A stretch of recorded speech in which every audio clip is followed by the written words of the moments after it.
Good evening, ladies and gentlemen, and welcome to Zoom in 60, our virtual get-together. There is a sense of achievement after every 10 sessions. We are grateful to you for being part of this eclectic series of talks, sometimes funny, sometimes thought-provoking, acknowledging natural as well as man-made creations.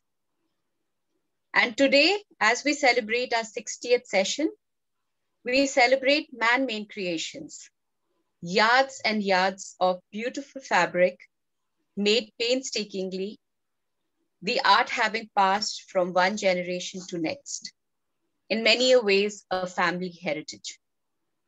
And to tell us more about this, our guest speaker is Shweta Sundar. Welcome, Shweta.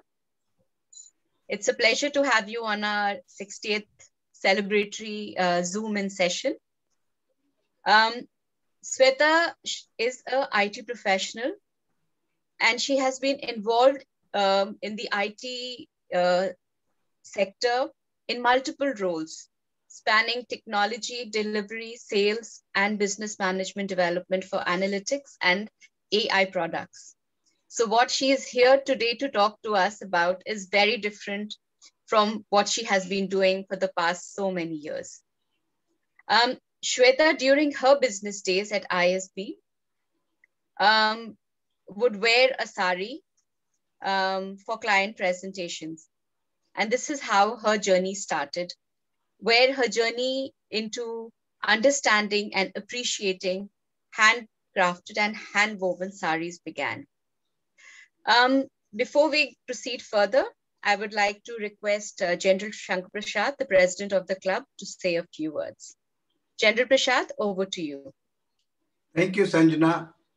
Thank you so much, all of you. And first of all, let me please say good evening to Mrs. Shweta Sundar for having joined this Zoom session today. And it's great to see Sanjana from London dressed up in a sari, which I don't think she has worn for maybe many months and a long time. And nice to see Mrs. Padma Chip, our very senior member of our book club and our series. She's also very smartly dressed up in a light blue sari. And I see a large number of other ladies so beautifully dressed up. So you're really motivated even in these Zoom times, and people perhaps just wear something on the top and wear some pajamas underneath to dress up today for your function. So it's a great thing to have you on our show today. As Sanjana mentioned, that motives are taking a big kind of, they're taking the whole world by storm actually. And the diktat from Sanjana today was all of us were to wear something with motifs. The best I could find was the bush shirt that I'm wearing. At least I think it's looking very nice. That's looking really lovely. So motifs have become the order of the day. And of course, all residents of Vasant Vihar and Shanti Niketan are very pleased to have you on this show. Thank you so much for joining us. I'll hand you over back to Sanjana to proceed with this. As we get along, you'll find a large number of our viewers, our participants will have questions for you. And of course, as we get along, Sanjana will tackle them. And of course, you will keep our audience enthralled. And since we are recording this, I can tell you, not only will a large number of people participate in it today, but they'll keep listening to this recording for times to come. Thank you so much and welcome to the show this evening. Over to you, Sanjana. Thank you. So a little bit more about Shweta. Shweta created a small collection of handmade weaves for herself a couple of years ago. And this, something which she was doing on the weekend, turned into a passion. And then it turned into a full-time engagement for her as an entrepreneur. And this gave birth to her company called the Indian Motif. The vision of Indian Motif is to make the lives of handloom weavers and artisans financially viable, and thereby encouraging and rewarding them for their continuance to continue their art and craft. The role of Indian Motif is to act as an enabler by creating customer awareness and promoting handicraft products so that the artisans are able to keep producing beautiful things, and at the same time, they can make their ends meet. So, Shweta, thank you for being part of our Zoom series today. We are absolutely delighted to have you on our show, and also happy to learn from you something which is, something which we have forgotten during these past so many years. I mean, we see a motif, but we really don't know what exactly it means. So first of all, can I request you by asking you if you could tell us a little bit about what is handloom, how old is this industry, and perhaps something about what the different types of saris are as well. We hear about South Indian Kanjivaram, we hear about Banarsi saris, we hear about Patola, we hear about Pethni. I mean, the list is endless. So let's start the talk this evening by telling us a little bit about what is handicraft and what is handloom, and how did you come to become a part of this? Sure. I hope you can hear me okay? Loud and clear. Thank you. Okay, thank you. And I'm very humbled by, the lovely welcome I've got here. I'm really grateful to all of you for this. And it's lovely to see, all the lovely young and men and women, dressed up so well and keeping their spirits up even in the pandemic era. I think I'm pretty sure that when we walk out of this meeting that we're going to be as excited to wear our saris. I hope the intent of this session is that, to keep you excited about all that you have in your wardrobe, that you may have collected over the years, and also encourage you and your family members to own more of them, right? Because it is really... Absolutely. Because there is actually a lot of history and art that you carry in your wardrobes than you possibly might, acknowledge, really, right? So, again, thanks everybody for being here. It's really, really humbling for me. Now about handlooms, right? So, see, handlooms is, I think it's possibly as old as our country itself, right? So we don't really have a particular date to put saying that it's 500 or 1,000 years old, right? The first ever fabric that anybody wore as clothing in India, or in fact anywhere else in the world, was actually hand woven, because there were no machines then, right? So I think a better question, or maybe a more thought provoking is when everything was hand woven, when did machines really come, right? And that's when it possibly came during the industry revolution, when we needed more textile production than what was possible by human hands, something which is faster, which is more economically viable, etc.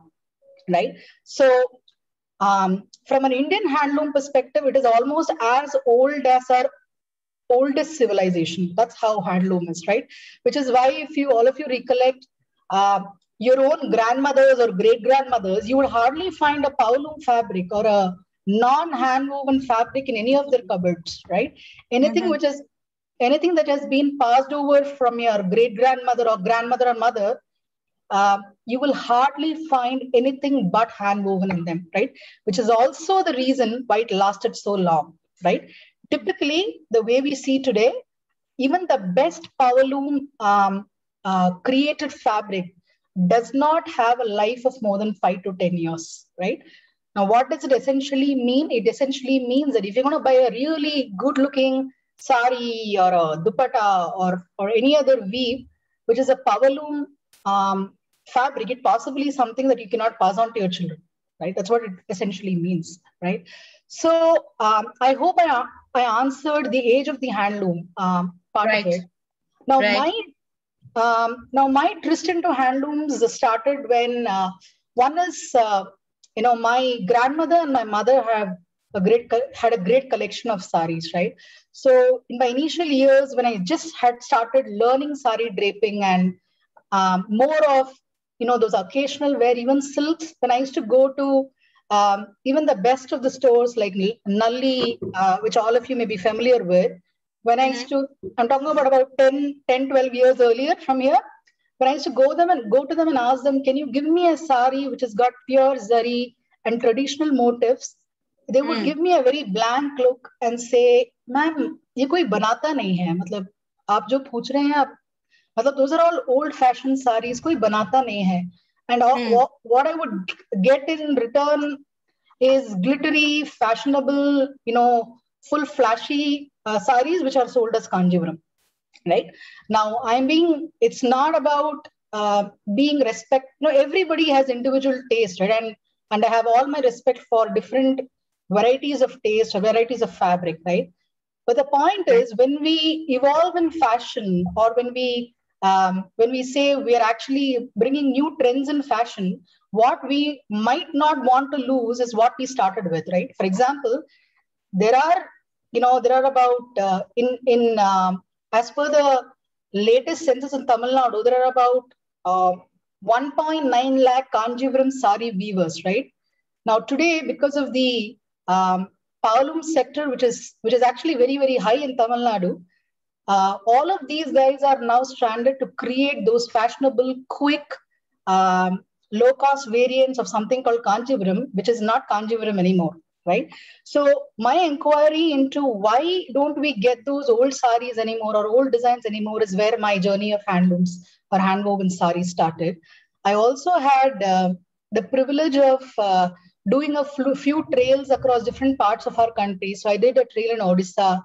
I did a trail in Punjab. I did a trail, we are so fortunate that in India, each region, they have their own variation of saris. I mean, like I come from Bihar, and the Bhagalpur silk, as well as now the linen saris are very, very, very popular these days. And like you said, I mean, when you travel, that's one of the joys of traveling, is when you see different types of saris or different types of weaves and fabric all over the country. Absolutely. And actually, I tell my friends, right, if you take wherever you're traveling in India, you take a cab and you go 60 meters in whichever direction, 60 kilometers in whichever direction you go, you will find a craft there. You will find a handicraft there. It's only our intent to go and find out those, right? In fact, there's this very small town in Andhra Pradesh called Venkatgiri, which is very, very close to Tirupati, right?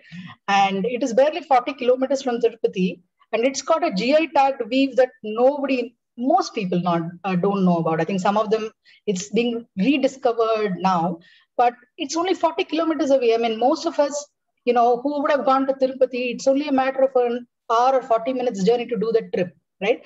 So yeah, I mean, to your point, Sanjana, there is so much to explore in India, right? Now, the varieties of saris, there are about, to what we know today, there are at least 1,800 plus varieties of saris today. I mean, wow. In India, right? And those are the ones which are documented, right? And as part of the GI tag, now I'm just going to take a step back and say, what is GI tag? Now, the reason why we GI tag a particular craft, handicraft, or a product is, let's say I'm sitting in Bangalore today and I have my own loom and I create a Kanjivaram sari. As part of the GI tagging, I can still not sell it as a Kanjivaram sari, because GI basically stands for geographic indicator. So what it basically means is, unless a sari is created in the native original region, right? Unless it is hand woven and is produced in the cluster which belongs to a particular region, it is not a GI tag product, right? So we have Kanjivaram silks and another 65 more fabric varieties in India which have been GI tagged so far, and the process is still continuing, right? So you have in GI tagged products, you have Kanjivaram, you have your Bhagalpur silk, you have your Madhubani, you have your Kalamkari, you have all kinds of Pratola, you have your Paithani saris.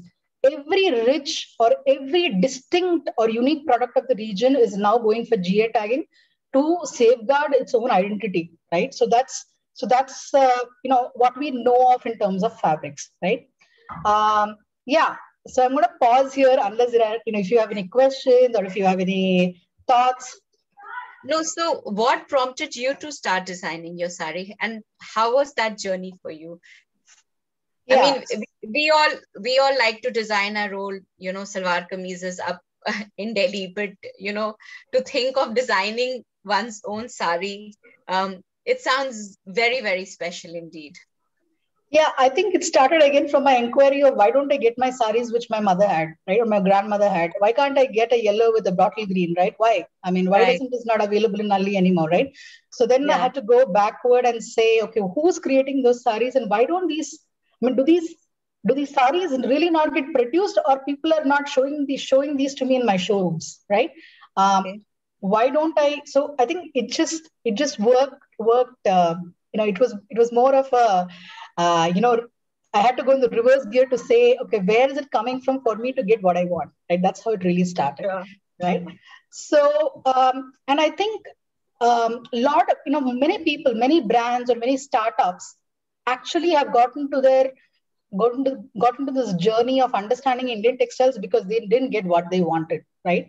And I have known a few friends who are also in the space, and a lot of our stories are very, very similar. And they added to the fact that what you get in the market as a young woman's favorite sari is not something which is very work friendly now, right? I would prefer not wearing a very flashy sari to work when I have a client presentation.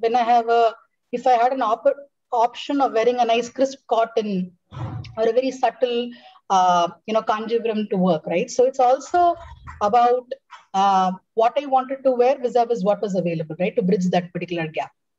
Yeah, because saris now have become occasional wears rather than, something which you wear on a daily basis. So I guess to make it more special, I think the colors and the way they are created it's very different now. Tell us about motifs. Sure. What do they tell us? I mean, what is the importance of a motif in a sari? Are there any religious or cultural context to them? Sure. So actually, it's interesting that I'm glad a lot of people here are aware of motifs, right? Because usually we only talk about it as some vague pattern in a sari, right? Okay, I have this sari, but there is a round butta there. There is some design there. Actually, if you look at why a sari is special, a lot of it is based on why it was designed in a particular way, right? Now, I'll take you through a very short presentation on the different kind of motifs. So I'm going to share my screen. Please let me know if you can see. Are you able to see? Okay. I'm able to see it.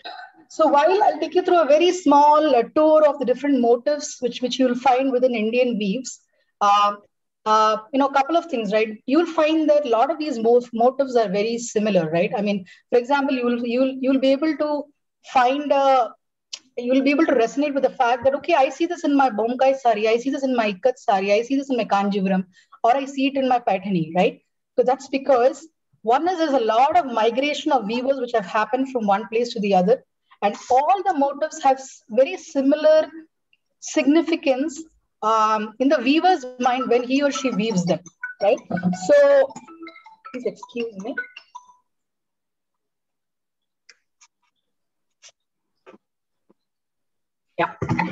Yeah. So I'm just going to move ahead. So what essentially are motifs? Motifs are nothing but a repeating pattern. It's basically a decorative image or a pattern which repeats itself in a particular sequence to form a particular design in a sari or a weave, right? So while I keep referring to sari, you'll also, some of you have worn shirts which have motifs in them, right? Which also is a piece of textile which has just been made into a specific ready-made apparel. So all of what I'm saying about a motif in a sari is equally applicable on any piece of textile, right?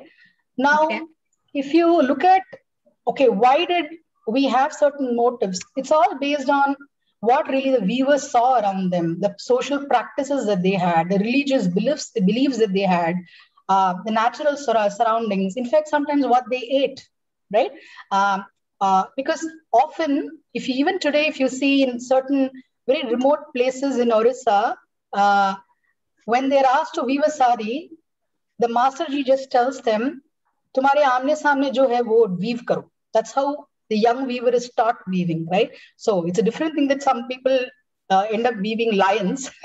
But that's how they are essentially taught. The young weavers are essentially taught about weaving, right? Now, while motifs, as I said, are fairly, you will find them spread across different weaves in India. The representation of these motifs themselves will be very unique to a particular region. Right? Now, can you see you can see the movement of the screen, right? Yeah. Right. Yeah. Okay. Any guesses on this is a very common pattern which you see in many of the South silks. Yeah. That's right. Yeah. In fact, not only South, you will find this in your East as well. It's a very Southern and Eastern motif. Any guesses on what this is called? Okay, this is if you have any idea. Oh, it's called Rudraksh. Okay. So you see it so often, but you never connect the dots. Absolutely, right? So this is the Rudraksh motifs. Rudraksh basically, which is very familiar to most of us here, it's basically has a very high spiritual significance, right? Rudraksh itself is known as Lord Shiva's tears. And the reason why a lot of Rudraksh, you will actually see it in a lot of dhotis also, right? Dhotis and towels, wherever there is a puja associated with a particular weave, or when a weave, if you'll see Rudraksh, you'll see a lot of it in puja related saris, because it's got a very high level of spiritual significance in the weaves it is woven, right? So this is the Rudraksh motif. The next is the Annapakshi motifs, right? So this is actually very, very common in the South. You will possibly see it when you go back and look at your Kanjivarams that you may have, you will find a lot of these Annapakshi motifs. Now, while it looks like a peacock, it's not a peacock. It's actually, it's called the mythical swan. So much so that the Rigveda actually has references to it, which says this Pakshi actually has the ability to differentiate between truth and falsedom, right? So which basically the weavers believe that when you have Annapakshi, it brings in luck and a lot of wisdom to both the wearer and the weaver, right? So that's the Annapakshi. In fact, there is a epic called Kumara Sambhava, where there is a reference of this motif, a garment which is laden with this motif being used as a decorative item in the heroine's clothing. You let me know if this is too fast and if you want me to slow down. No, it's perfect. Wow, okay. That's beautiful. So this is basically another motif, which is the Yanai or the elephant, right? Elephant essentially it's for majesty. So you will find that a lot of Kanjivarams have this particular motif, especially the wedding saris, where there is a lot of joy and pomp and celebration and majesty and power and stuff like that, right? So in fact, though we're talking about motifs, the other interesting thing that I will tell you about this particular sari you see on the left is, you see the symmetrical squares on the sari that you see on the left? Those are called Muttukattam in Kanjivaram. And typically, these used to be part of the bridal trousseau of Tamil Nadu, with the inherent thought that it used to be given by the girl's family to their daughter, saying, your life with your husband needs to be as symmetric as a square. So in fact, now it has disappeared for more tissue-based ones. But actually, the Muttukattam sari is a very, very traditional weave of the bridal trousseau of Tamil Nadu, right? And so coming back to our motif, the elephant itself, as I said, it's majesty, grace, pomp, and a lot of grandeur along with it, right? Mm-hmm. Now, this is the symbol which, if some of you have traveled to South India, you would find that this is a very common symbol that you will find in the pillars of the architecture, right? So these are called the yali. You will basically find them across the you would have seen them carved in the mandaps and the pillars and stuff like that. These are called the yali. Basically, it's a mythical animal, which is basically part lion, part elephant, part horse, part snake, right? And it is supposed to be a protector, okay? So in the hallways of the temples and in basically wherever the outer facing wall of the temple, you will always have a yali. depicted in the temple architecture. So you will find that in Kanjivarams and in a lot of actually very, very old weaves, you will have a lot of references to you will have a lot of similarities between the motifs used in the architecture itself and what you see in the saris, right? Because one is derived really from the other. Right? And in fact, it is believed that though it is a mythical animal and, there are about 16 varieties of Vyali which are actually woven into Kanjivaram saris. 16 varieties. Yeah, so some of them have elephant head, some of them have, rhino heads, some of them have lion heads, so on and so forth, right? So these are mythical characters with some sort of related to some story or some fable, or so they come under different favor. It's this particular Yali itself is like a sign of protection. Okay, so they believe that the power of a Yali is cumulatively is greater than the cumulative power of each of these animals together. So if you look at lion or a horse or a eagle or a serpent, they believe that the power of a Yali is much higher than these individual creatures, right? So garment also used to be done in a way that it offers some kind of a very subtle way of protection for the wearer, right? So that's how it used to be kind of perceived, right? Rather than just a design. Now the peacock, which all of you are familiar with, see, peacock is essentially, again, it is to do with beauty and grace. So again, they find a lot of place in typical bridal and more grandiose silks. In fact, Mail Chakram, Mail in Tamil basically means peacock and Chakram is the wheel. So Mail Chakram is a very, very famous pattern that you will see in Kanjivarams, right? I mean, you see these patterns, but you never really think about, exactly, what the significance is. Absolutely. Absolutely. So, in fact, I've noticed that in my own journey of understanding, the more you understand this, you'll realize what a treasure you have back home, and you'll possibly look for whatever you don't have, you'll try to get those, right? So that's the peacock. This is the horse motif. Now, the horse horse again is there. We've seen it in some parts of Orissa, but a lot in Kanjivaram now, and also in some Madurai-based silks. So basically, there is this famous procession which happens in Madurai during the month of April, where the Lord of his name is Kallaragar. He's the avatar of Shiva. Basically, he's mounted on a horse. The Murti itself is mounted on a horse, and he's led to enter the Vaigai river. So this particular procession, he's actually represented in most of the Kanjivaram saris as a horse motif, right? The other significance of the horse motif is in a lot of parts of the south. I'm not very sure about the protective gods, the way the protective gods are represented in the villages, especially. But in the south, there is a terracotta horse which are essentially found in the village outskirts, and they are supposed to be protective gods for the village. And those are called Mankudurai, or the mud horse of Ayyanar, okay, which is basically depicted as part of the horse motif.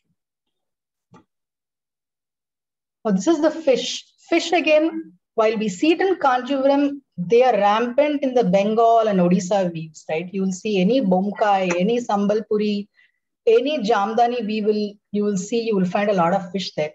One is possibly because of their own natural surroundings, their own living habits, but also fish is a great. It has got great symbolism to fertility and well-being, right?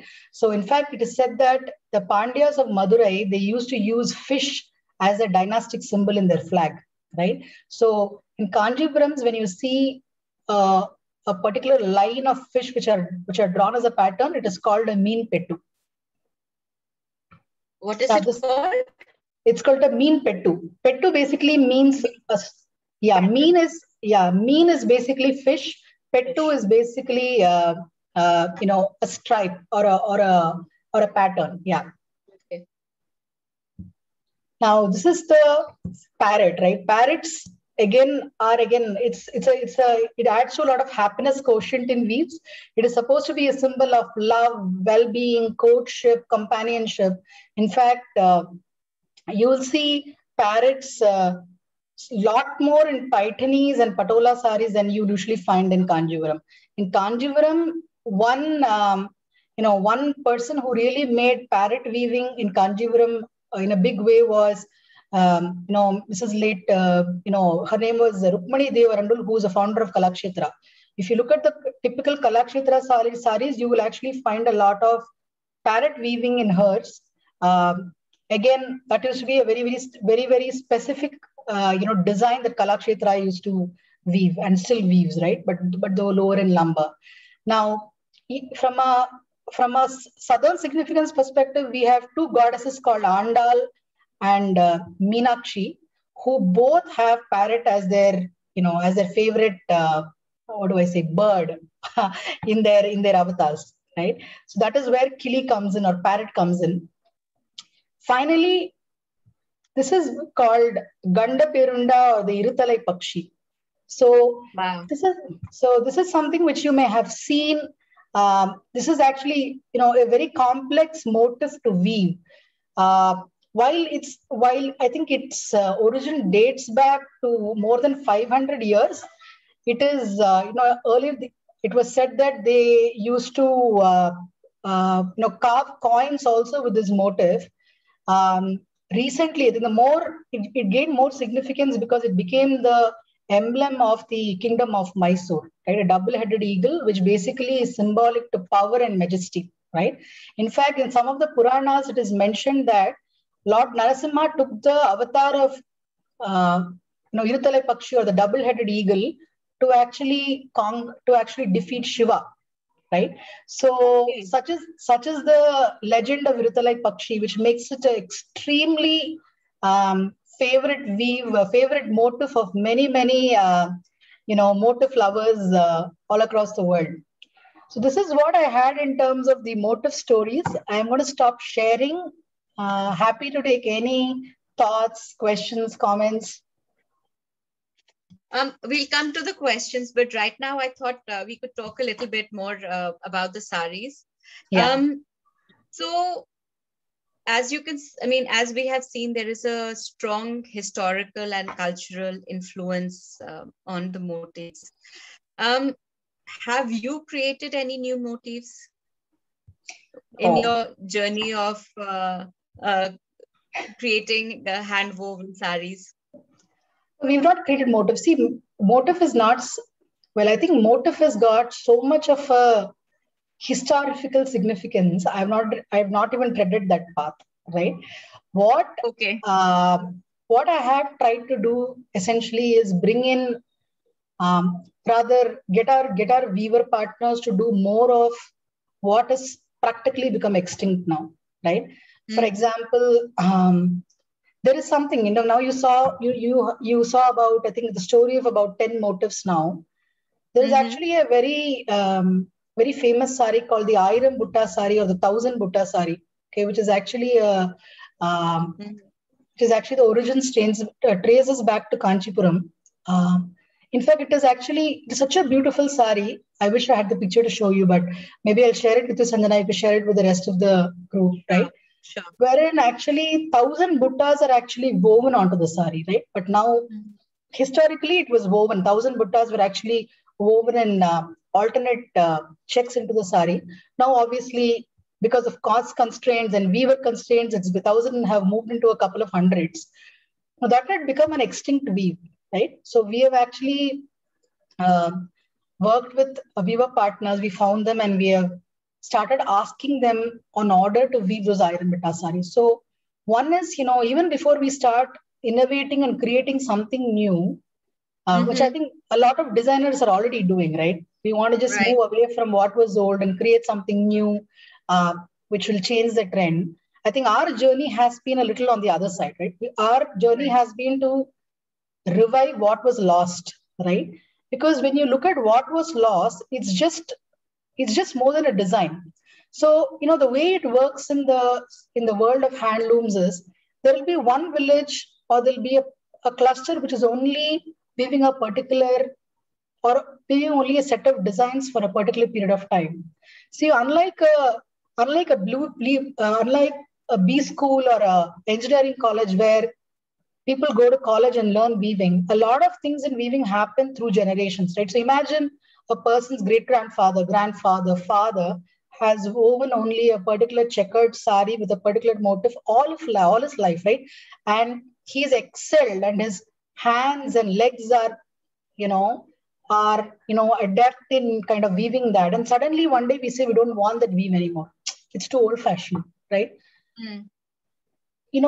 It is very difficult for them to find another thing, right? Even moving to a different design becomes a big challenge for them, right? And because for them their entire life and livelihood has been around them, right? So if you now today you ask people, so in fact you will see in Orissa, right? You love something in silk and you will say, "Ye tasar mein bahut acha hai, aap gicha mein bana denge." They'll say, "Nahi madam, hum tasar hi karte hain." That's because their hand is only used to doing a particular kind of tasar, right? Just because we want a cheaper version of this, one is I think we should refrain from doing it, because one is you're not appreciating the finesse of the craft that they bring to the table, right? The other thing is you're also taking them to a terrain which they're not very comfortable with. So essentially the output isn't great, right? For another question which gets asked is, okay, hey, pen kalamkari is so. In fact, Mrs. Vinita Gupta, very, very, dear friend of ours, she's wearing a beautiful pen kalamkari sari, right? Yeah. So if you see that sari, it takes about 15 days to make that sari, right? So it is woven on, it is a hand painted sari on a lovely hand woven Mangalgiri fabric. It is dipped in buffalo milk and natural ingredients for about 7 to 8 days, right? Before the artist is able to paint on it. So, and now, the artist paints on it so much so that after the painting also the smell of the buffalo milk does not go off. It takes a long time for it to go off, right? Now, if I go to the artist and say, hey, I don't really like the sketch that you do. Why don't you do some nice, maybe a Madhubani sketch on it, right? Use the same technique, but do a Madhubani sketch on it. It's one is you're not giving him or her the best way to represent his or her craft, and you're taking away the little pride that they have in their craft, right? I think one thing I would want to really share with all of you is what we have systematically done as a country, and is forget taking their money, their livelihood. We have taken up the pride in the work that they have done, right? They have no pride in what they do. Okay, certain regions like Punjab are still better. Where you go them, they actually feel very proud ki, I can make a lovely dari, I can make a lovely fulkari dupatta. If you go to the lesser privileged regions like Orissa, like Jagatsinghpur, and stuff like that, they have no pride. You ask them for Diwali what they want, they will tell you, I want a Bombay chiffon sari, right? Not to degrade Bombay chiffon, right? But to tell them that what they are doing is so menial that there is no reason why they should have pride. They should have pride in what they do, right? So I think our journey, or when my journey started, it has been a lot of it in the direction of telling them, hey, what you do really matters. And when we actually take an order for, let's say, a pen kalamkari sari, or let's say a gicha tasar sari, or a Kanjivaram sari of a particular design, we ensure we go back and tell the artisan or the weaver to say that, hey, what you did was really appreciated, and you still are relevant. What is the biggest fear, right? Whether you're a software engineer or you're a weaver, the biggest fear is you becoming redundant, right? That you are not relevant to the world anymore, right? And we've done this over generations for these class of people, right? Which is the saddest part, right? So that's really been our journey in that direction. And we've been able to partner with about 20 artisan and weaver clusters so far, and we're really looking forward to get more weavers into our ecosystem so that their crafts and skills get more recognized, right? So yeah. No, that's really commendable what you are doing, because you are instilling that pride again in the artisans. And it's very sad to see that the people, I mean, in India, you have craft people of such high caliber, yet the children are not really interested in carrying on the tradition, because they feel that it's not going to earn them much money. So it becomes an issue of economics as well, that you have to sustain your family. Then how do you stick with something where everybody is involved in the same business? Yet what you are doing is like, you're giving a chance to these artisans, you're giving a chance to even the people like us an opportunity to engage directly with the craft people. Because when you go to a sari shop and you buy a sari, that element where somebody has created that goes away, because I mean, like you explained, you don't understand what the motifs mean, and you just look at the color, you look at the pattern, and very often that's how you decide which sari to buy. Do colors play an important role in how the motifs are made, or are motifs not connected with colors?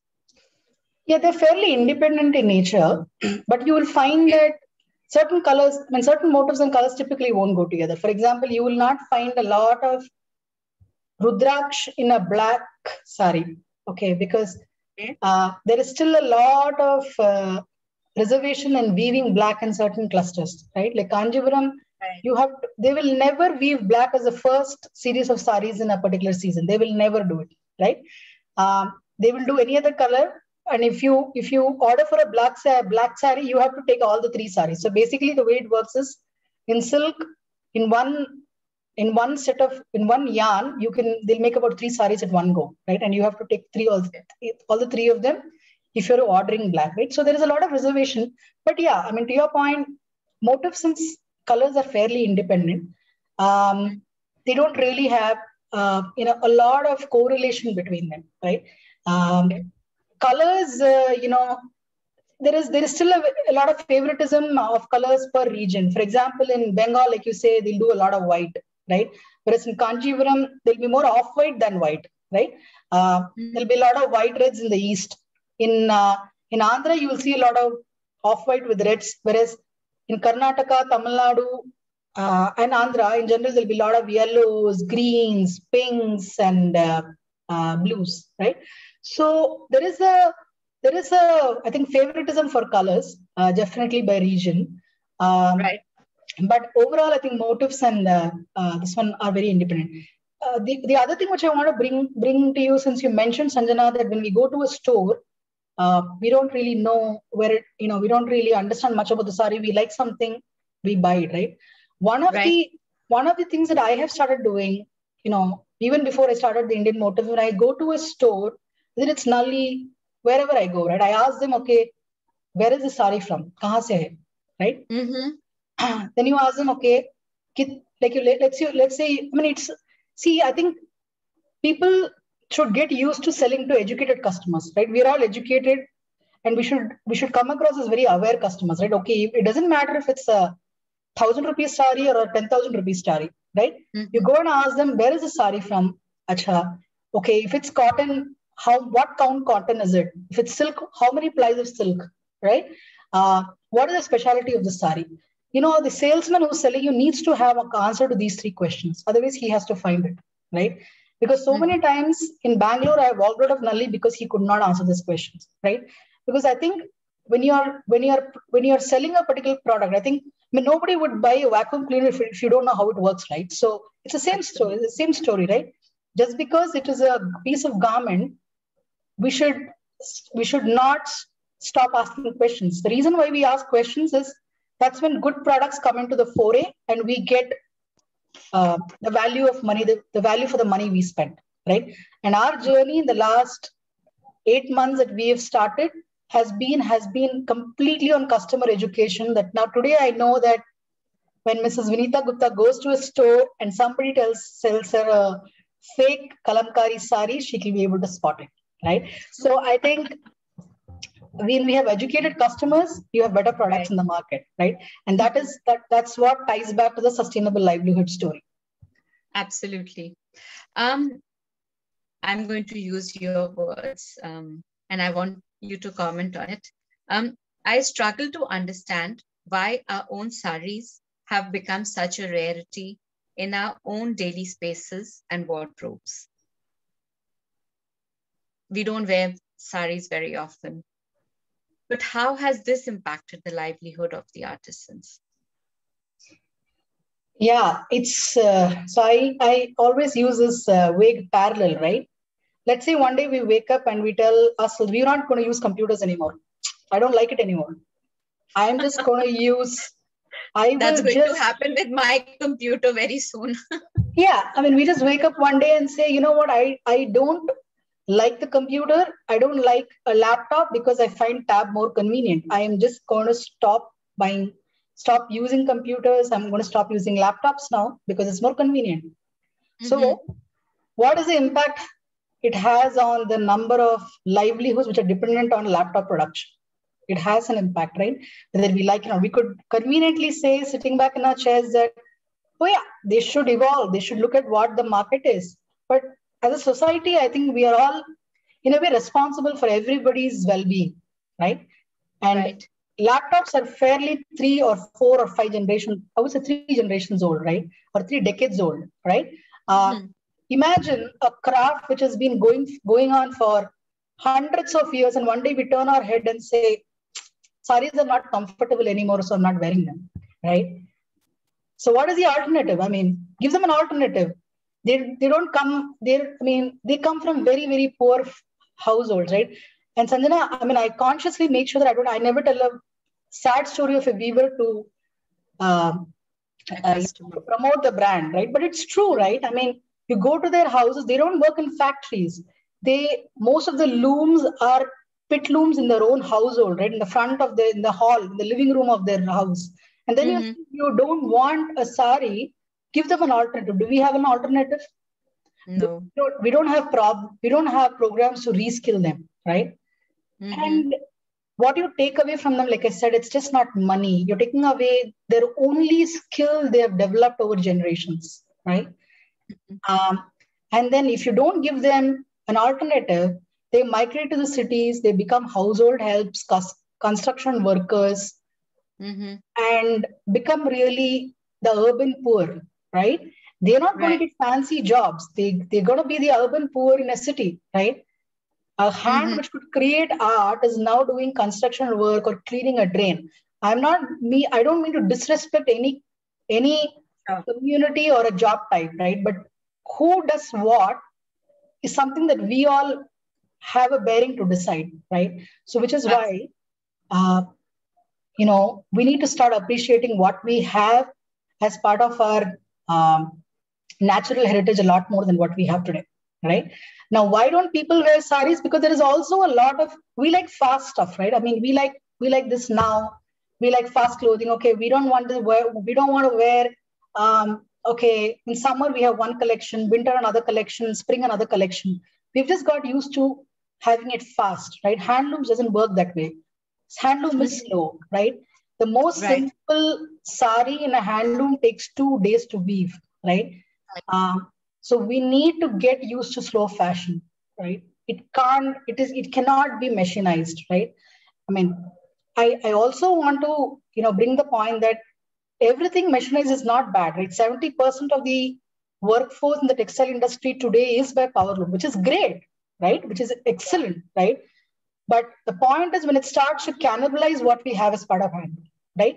If you have very, very thick daris which cannot be done by a handloom, please get it mechanized and get it done by a power loom, right? But why are you touching those aspects which like a Kanjivaram or a Mangalgiri, which is a 40 count sari, which would have never been able to, which you could have never done in a power loom? Why touch those things? You can maintain those things, right? So that's the thing.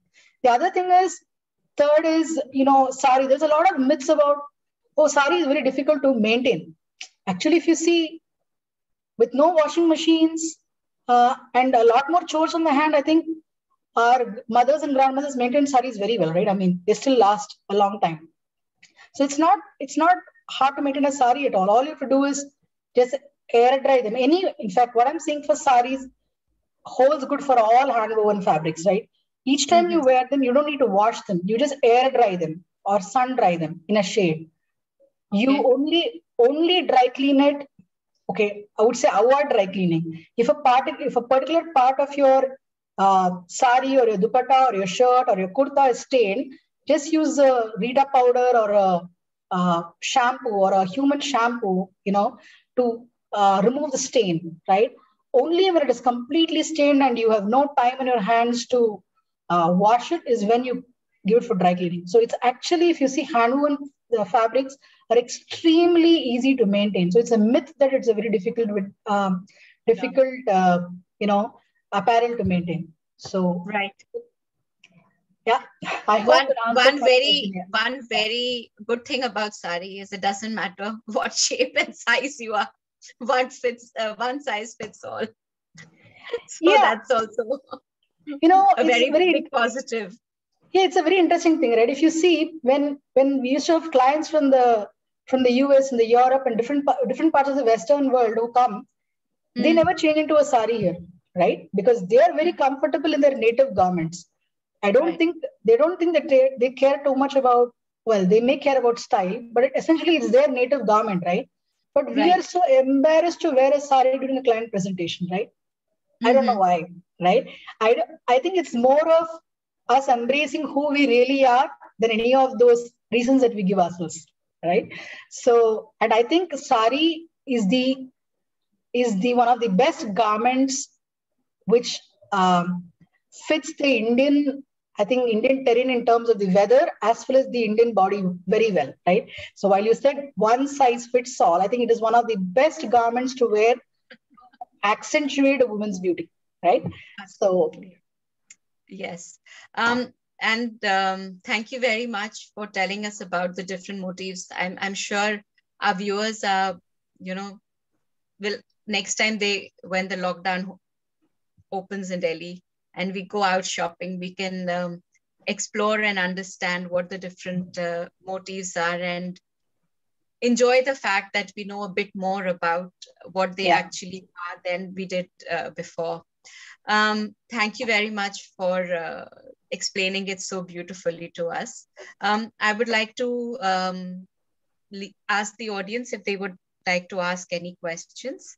Are there any questions? Can I say something? Sure.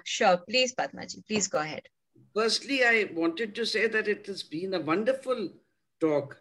I am one of those who love saris. And as I said, you in saris. I wear saris. I'm most comfortable in saris. And people often ask me, don't you feel uncomfortable? You are always in a sari. But I think I feel most comfortable in a sari than anything else.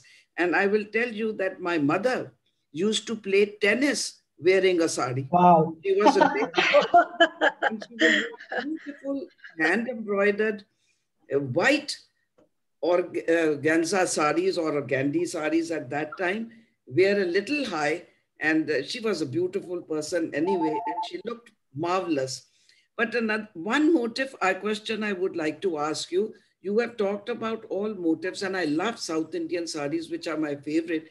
But another motif which is very popular in Indian, not just saris and shawls, there is the paisley motif. Yeah. Can you say something about the paisley motif? What does that signify? So actually, paisley motif actually has it's got a Persian origin. Okay. Now, when it originated in Persia, almost, I think it was in 500 BC or so. Apparently, the motif itself was very different from what we see now, because there has been evolution of the motif when it traveled from east to west, right, and west to east. So, in the Zoroastrian belief, it is supposed to signify life and well-being. So you will see a lot of your You'll see a lot of Persian motifs if you see in a lot of home linen, right? It's very vibrant. In vibrant, right. Even now in Bagru, they use a lot of Persian motif, a lot of paisley motifs as part of the home linen. They do use it in saris and stuff, but very, very evident in home linen. So basically, it's supposed to also have a representation of yin and yang to bring in the balance. So whether it's in the person or in the surroundings, it is supposed to bring in a sense of balance, prosperity, and liveliness wherever it is represented. Very nice. Thank you. Oh, sure. Beautifully answered. Yes. I will just read out Sanjana, may I ask? Please go ahead. Please go ahead, Mr. Balla. Yeah. It has been a very lively talk. I will just share my views. It appears that the sari industry has got a setback because most of the ladies now they are working in the corporate sectors or in the schools. They prefer to wear salwar kameez and other things. So that is a big setback because of the changing in the their profession. What are your views on it? Yeah, I think thanks for asking that question. Yes, right. But who decides what we wear to a corporate, right? I think I worked in a corporate for about 17 years, right? Different corporates, and nowhere in the corporate guideline of dressing, does it ever say you should not wear an Indian fabric or Indian sari. Nowhere. It's for us to decide how we take ourselves to work, right? So definitely. I mean, Usha, we see wearing a sari when she's singing. I mean, and she carries it off beautifully. So yeah. Thank you. Absolutely.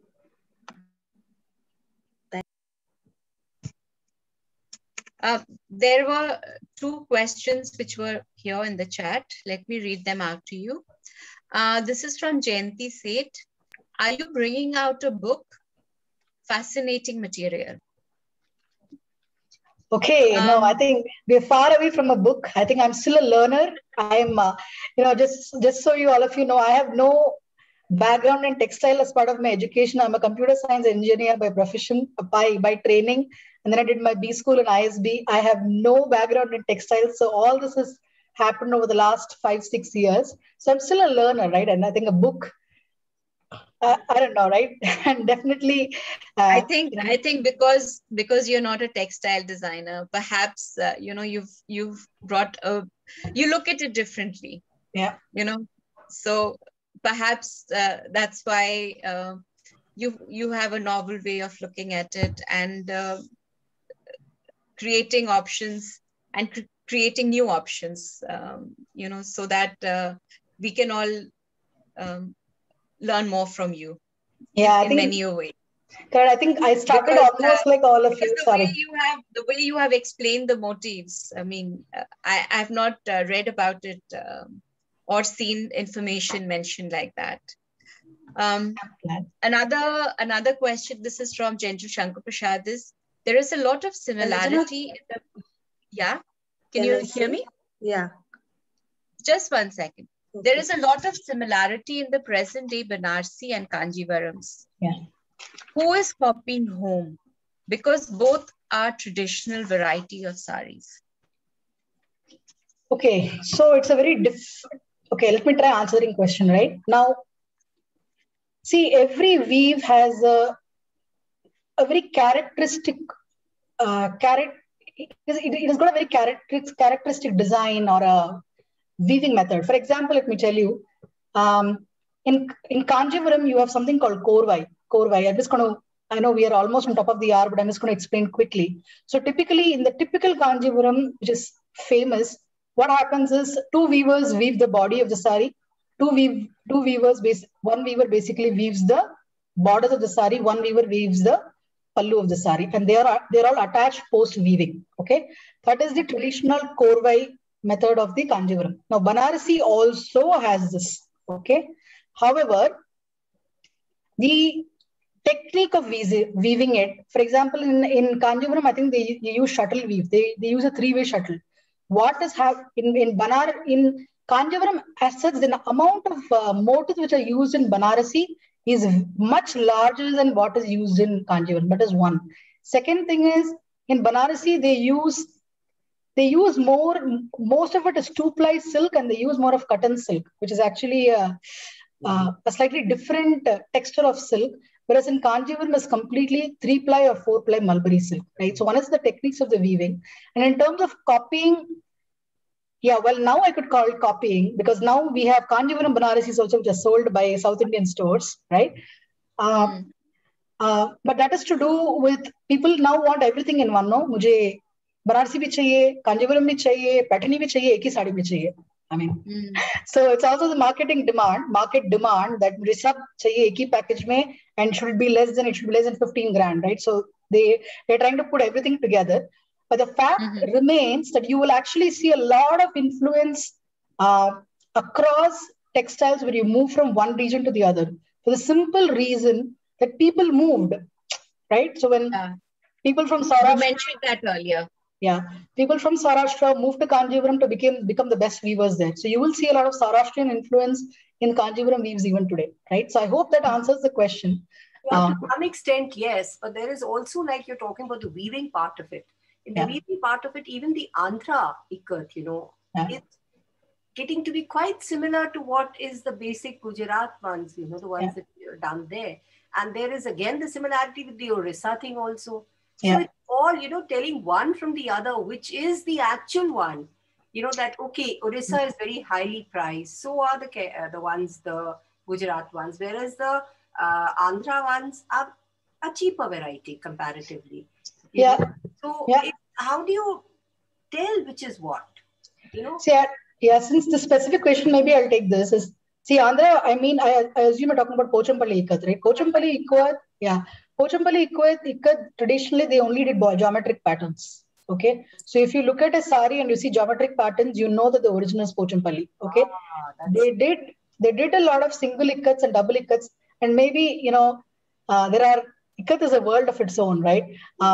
But the whole reason why you see a lot of Gujarat Patan Patola influence has become because Patan Patola has become prohibitively expensive, right? One Patan Patola, there are only 3 families now in Patola who are allowed to weave Patan Patola saris, right? So each sari, the weaver price is $85,000, right? So what is the probability that somebody will pay $85,000 for a sari, right? Forget retail price, right?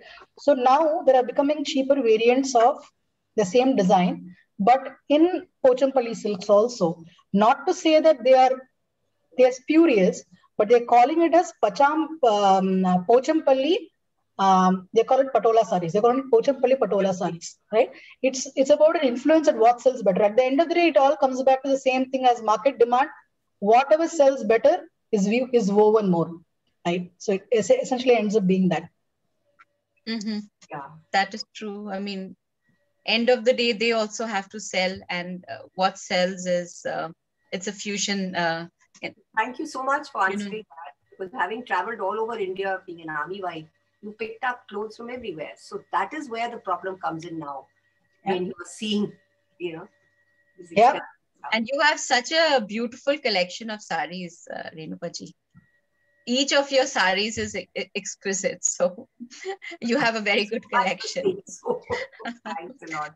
There's a question from Sheila Kohli. I have a Kanjivaram sari where the color tends to bleed. How can one look after that? Okay, so did it bleed when folded? Did it bleed when washed? Did it bleed when dry cleaned? Probably when washed, I think, I would presume. Yeah. If it's a Korve Kanjivaram, the body and the border should never be washed together because they're two different fabrics, right? Dry cleaning, they tend to use very, very harsh chemicals, so the color tends to bleed, right? I think the best way is that, if you're able to air dry the sari every 3 months, I have seen that, even the tendency of the sari to bleed becomes much lesser, right? And please, we don't need to wash the saris that much. We don't use the saris all the time, so we don't have to wash them at all. Right. Any more questions, viewers? I think. Sanjana? Yeah. Yeah. I want to say something. Please go ahead. Can you hear me? Yes, yes. Okay. Thank you, Usha ji. Good evening, sir. Good evening, everyone. Thank you very much, Shweta, for making this evening so special for all of us, for sharing the beauty of hand-woven motifs, fabrics, and especially sarees. And I would also like to take this opportunity to invite you to put exhibition of your products in Vasant Vihar Society after lockdown. Oh, thank you so much. That's very humbling. Yeah, absolutely. Absolutely. Thank you.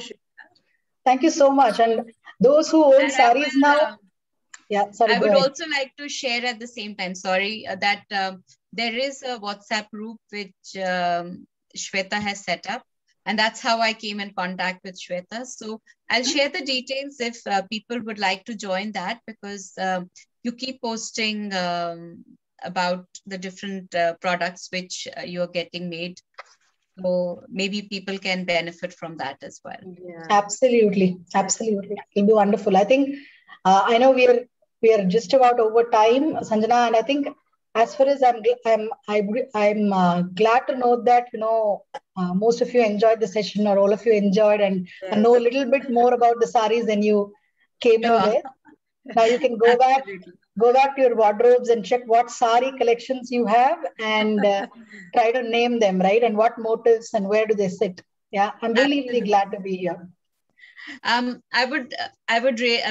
We would appreciate if you could share your presentation with us. Maybe we can post it in the group for people who have not been able to join us this evening. It's an information which I'm sure they would love to read about. On that note, thank you very much, Shweta. Thank you, viewers, for being part of. Can I say something, please? May I know who this is? I am Charu Khemani. Sure, Charu, please go ahead. Yeah, it was very nice. I joined in between and while taking my walk. So I have to say that, I really enjoyed listening to ma'am. Sorry, I didn't even get her name. One point she raised about the, this dressing, corporate dressing and all that we no longer wear sari. So I'm just adding to what you said, even when I started my career at the age of 21, I used to always wear saris because I wanted to look, older and professional and, so that my team would respect. But over the years, nobody told me what to wear and what not to wear. Over the years, as the children come, you do tend to, you don't have so much of time to spend on your appearance. So slowly, you move to salwar kameezes, and then winters come and you switch to, the Western dress because it's more comfortable in winters, Yes. And the main point I feel with respect to saris not being worn any longer in the corporate world is nothing to do with the fact that we don't like to wear our native dress. It is basically comfort, and sari, all said and done, does take some time, I was just wondering, that why don't, this stitch sari concept is there, which people wear it only on weddings and functions, especially the younger crowd, our children's age group. I think there should be some more stitch sari concepts, so that they can just wear it and, still be comfortable, That's all I wanted to say. But I'm happy to tell you that there are lots of sari groups now where people meet once a month or twice a week, twice a month, and wear saris. I mean, the whole idea nice. of the get together is to wear a sari. So I think there is a gradual revival of wearing saris, and yes, maybe it's not the most traditional way, the traditional variety of saris, but I think there is gradually a new trend where more people are turning towards wearing saris. Absolutely right. But, you know, my only point I've seen, you know, with myself, I can't blame the younger generation, because as you get more responsible, you want briskness. And of course, depending on the profile and all that, you know, sari, kind of, you have to walk little in it, you know, you can't go to sites and all that. So I always thought that if I had a stitched sari, I would have loved to own it. The regular ones, you know. So I said, our esteemed guest is very knowledgeable and, you know. Just that, thanks for bringing it up. Just that I think my only comment on that is there are about, within India, there are about 60 plus varieties of wearing a sari, right? So if you're going to stitch a sari in a particular way, you're just removing all the possibilities of wearing a sari the way you want, right? So, I mean, we should, and, I think for my wedding, I did not know how to wear a sari. This was 15 years back. And now I can tell you, I can wear a sari in 5 minutes and be done. Right? In fact, I also was very fast, but still, you know, I mean, especially your NRI crowd, the world over, you know, everybody, you know, everybody will lap it up. I mean, I feel if this goes to from the weavers to the distributors and the one who are actually putting up the designs, I think it will revive sari a lot in our children's generation. Yeah, we're going to do. So much. Thank you so much. Yeah, we're going to do a series called. That is something you can think about.